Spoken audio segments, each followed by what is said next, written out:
Ezekiel's alien vision, what he could have seen. This is a prophet from the Old Testament. And all of us who have read this notice that he's seen something very unusual, especially Earth getting smaller and smaller beneath him when he was in a chamber with someone talking to him. So in Ezekiel's vision, what was it that he saw? What could it have been? What is the historical and not the imaginary truth about the prophet of the Old Testament Holy Bible that some people connected him with various visions that the prophet saw with what could be expressed or described as spaceships or works of a human hand and other similar issues? And we're going to read some passages from the Old Testament. I'm translating from a Greek article for you. The prophet Ezekiel, as we read, at least in the Old Testament, as we read the book of the same name, the book of Ezekiel, he was a priest and was taken prisoner to Babylon after the first siege of Jerusalem in 597 BC. As we know, the three youths of the fiery furnace were there. Also, we have we know that the prophet Daniel was there. The archangel Gabriel gave some prophecies to the prophet Daniel of how long they would be there and coming back to Israel to build the second temple. So the Old Testament first temple after the exodus to Babylon happened in 597 BC. There he was called to the prophetic office in 593 BC, 4 years later, and acted among his exiled compatriots. The work belongs to the prophetic books of the Old Testament in the subgroup Great Prophets. Please support my Patreon channel since YouTube has again demonetized my YouTube channel. My Patreon channel will have 5 different videos from my YouTube channel every day. Thank you so much for your support and that you find all my content so interesting. You'll find the Patreon account details in the description box below. In the Hebrew Bible is also classified as prophets in the subgroup Later Prophets. So let's make a small diagram of the book. After the introduction, chapters 1 to 3, which describes a grandiose vision and Ezekiel's inclination to the prophetic office, the prophecies that were uttered during the 2 periods of his activity, before and after the final occupation of Jerusalem by them, follow. Babylonians, 587 BC, during the first period of his activity, Prophet Ezekiel announces the imminent destruction of Jerusalem because of the sins of its inhabitants, thus dispelling the false hopes of his exiled compatriots, who believed that God would eventually grieve his city and they would soon return to their homelands. Chapters 1 to 24. This section is followed by a collection of prophecies against the peoples neighboring Israel, chapters 25 to 32. After the final fall of Jerusalem and its destruction, the mission of the prophet changes. The purpose of his sermon, chapters 33 to 39, is now to support and comfort his frustrated countrymen, to prepare them for God's new intervention, and to lay the foundations for restoration. This restoration is announced with the majestic vision of the dry bones that come to life again, chapters 36, verse 1 to 14. As we write in our next chapter, of course, this is symbolic. Now, in the last chapters of the book, 40 to 48, the prophet envisions the new community of Israel. At the center of the rebuilt temple of Jerusalem, which he describes visually in every detail, a new holy community will be created, separate from other peoples. As for the interpretation of the catastrophe, Ezekiel follows the same line as the previous prophets, but at the same time differs from them in accepting that the lawlessness of the people is inherent and dates back to the beginning of its history. At the same time, it emphasizes the responsibility that each person has individually for his actions and emphasizes the needs for internal renewal of man, the inner kingdom of each man. In his theology, the prophet emphasizes the transcendent and freedom of God. Man is unable to understand the way God acts in history, and whenever God has saved his people in the past, he did not do it out of obligation to keep his promises, but for the glory of his name. In a similar way, he will replace the Old with the New Testament, not as a reward for some return of the people to him, but as a grace. This theology of God's grace will be developed later in more detail by the evangelist John, the forerunner of Christ, and the John, the beloved apostle of Christ, disciple of Christ, and the apostle Paul, while the apocalyptic visions of the prophet will have a significant effect on the images in the book of Revelation. So, what was Ezekiel's vision? Let us read the text, which greatly opened the imagination of the various well-meaning lovers of extraterrestrial life, but also of many other distinguished researchers, and let's see what is the truth according to what our church believes. Ezekiel then, chapter 1, the vision of the prophet for the glory of God. Chapters 1 to 3. On the 5th day of the 4th month of the 13th year of my life, I, Ezekiel, the son of priest Buzi, was among the prisoners near the river Hevar. That day the heavens opened, and I saw visions that God revealed to me. This happened 5 years after King Joachim was taken prisoner. There in Babylon, on the river Hevar, the Lord spoke to me for the first time, and I felt his power over me. Verse 4. As I was watching, I saw a windstorm coming from the north, carrying a large cloud. The cloud came out of the fire and shone all around, while in its center something radiated like the metal coming out of the fire. 5. Through the fire I saw 4 beings who looked like human beings. 6. Each one had 4 faces and 4 wings. 7. Their feet were straight, and their feet were like those of a calf, and they sparkled like shining copper. 8. Besides the 4 faces and the 4 wings, each one had 4 human hands, 1 hand under each wing. 9. Their outstretched wings met each other at the ends. As they moved, they did not change direction. They walked straight ahead where each face looked. 10. As for the appearance of their faces, every being had the form of a man in front, a lion on the right, an ox on the left, and an eagle on the back. 11. These were their faces. The 2 wings of each were spread outwards and touched the wings of the other, while the other 2 wings covered their bodies. 12. Every creature walked straight ahead, where each face looked, where the spirit went. They walked without turning their bodies. Between them there was a glow like from burning coals, like the glow of torches coming and going. The fire was dazzling, and lightning was thrown from inside. 14. Beings came and went like lightning. 15. As I watched the creatures, I saw that on the ground there was a wheel near them, a wheel for every being in the 4 forms. 16. The 4 wheels were the color of the topaz. They were all the same shape and were made so that one wheel seemed to have the second wheel in it crosswise. 17. Thus the wheels were able to move steadily in all 4 directions. 18. The wheels were too big to reach frightening heights, and their circumference was full of sparkling eyes. 19. As the creatures went, so did the wheels. 20 to 21. Wherever the spirit went, the wheels moved with them. When they walked, the wheels moved, and when they stopped, they also stopped. And when they were lifted up from the earth, the wheels were lifted up with them. 22.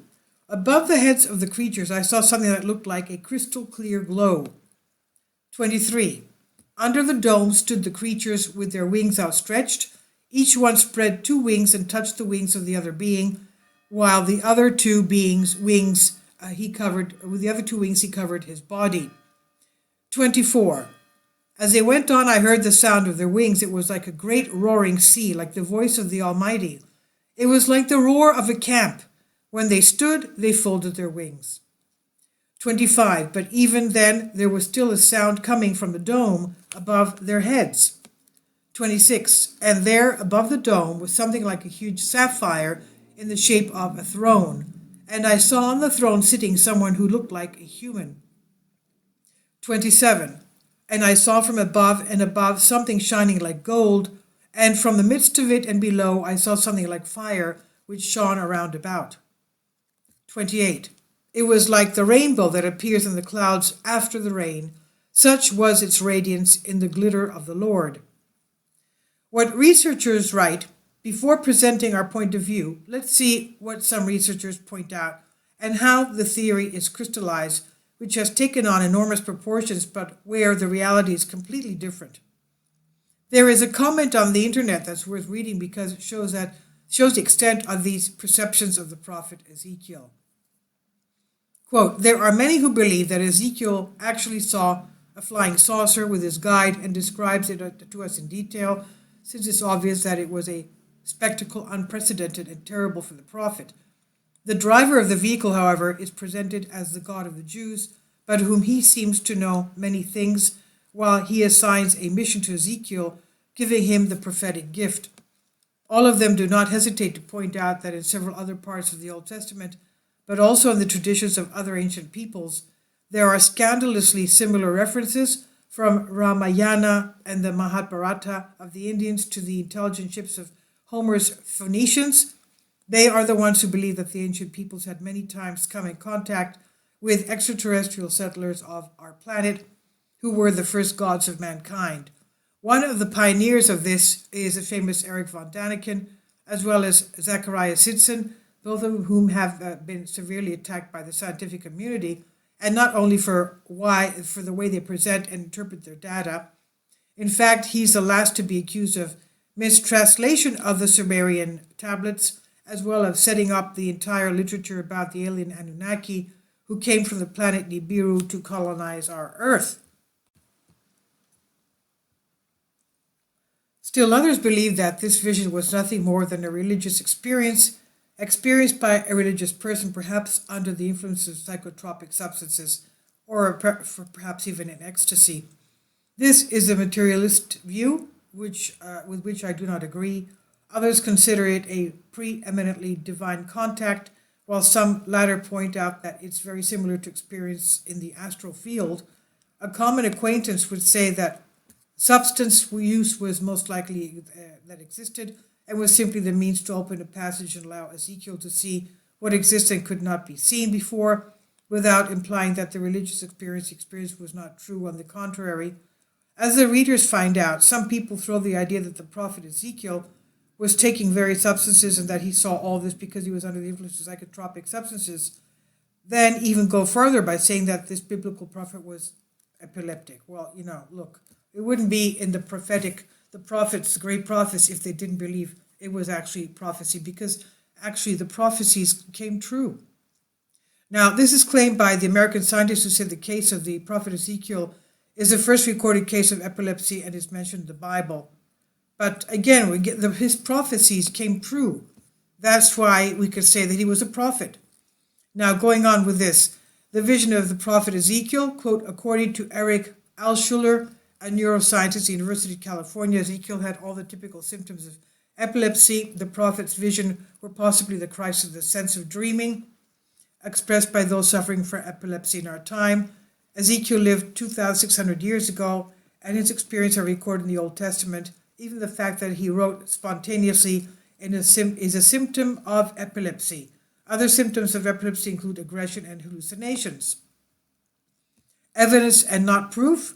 It is a fact that evidence and not evidence of visions from heaven, quote unquote, has existed since the time when the earth was still an archaic place. Statues and depictions of prehistoric times in Japan, Colombia, and Australia represent, according to scholars, extraterrestrial beings who visit the earth in various ways in their boats.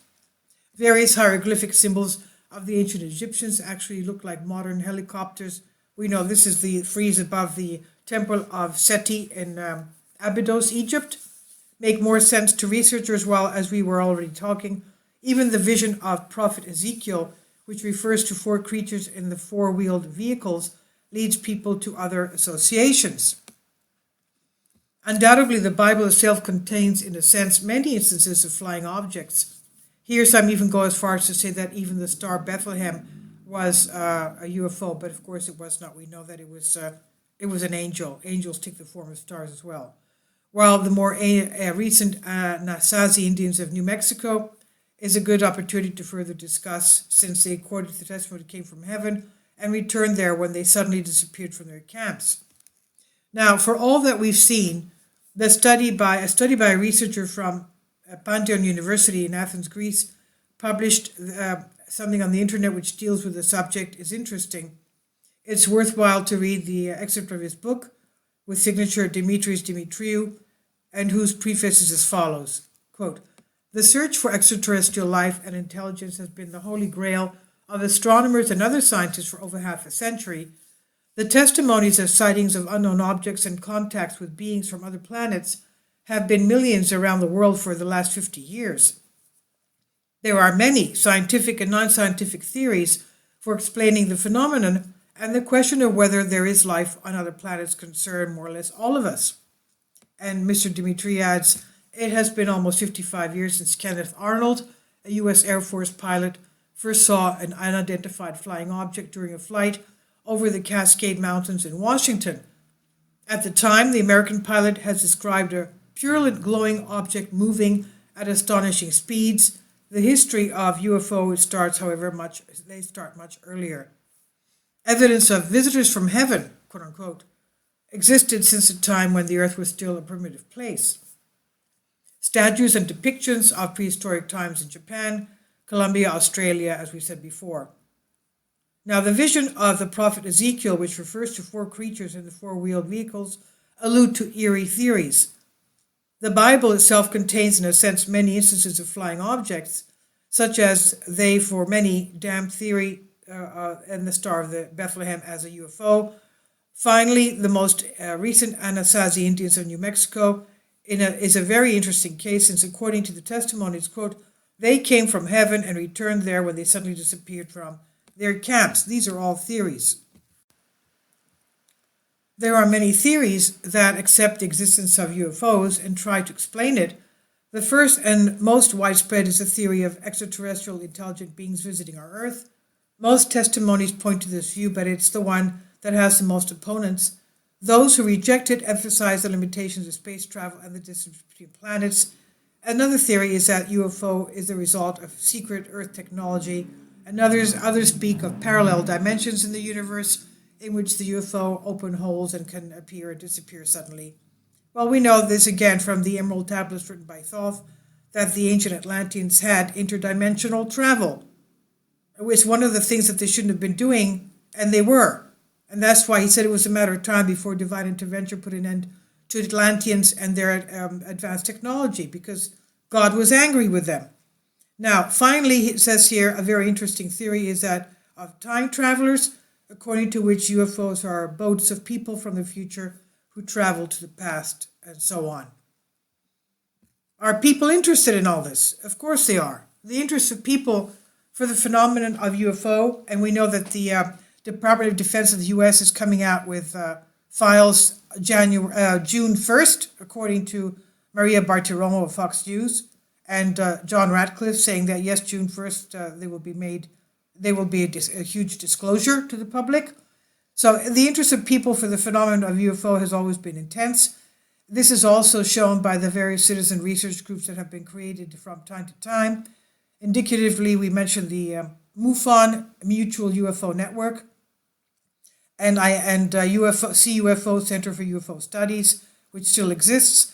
Another example is the growing public interest in the huge commercial success of films from, like, for example, E.T. and Close Contacts of the Third Type, things like that.